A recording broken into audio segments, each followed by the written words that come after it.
देवराम अमेठी के सरपंच नयन रंजन कुमार आए एहि दुनिया में नहीं रहला।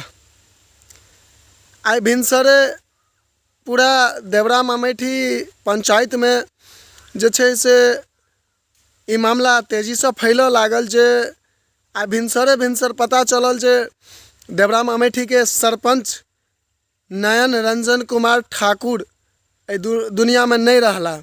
बता दी जे जहन ओहिठुमका उनका परिवार संग बातचीत कयल गेल तहन ई जानकारी भेटल जे दिल के गति रुकला से हुनकर निधन भऽ गेल। एहि घटना के जानकारी प्राप्त होते ही जे छै से सरपंच संघ के अध्यक्ष रामाकांत यादव, उपाध्यक्ष नीतीश कुमार झा व सचिव एस यादवक संग संग बेनीपुर प्रखंड के 16 पंचायतक जतेक भी सरपंच छथि से ओहि जगह पर पहुँच कऽ शोक अपन व्यक्त केला और संग संग परिवार के आश्वासन देला।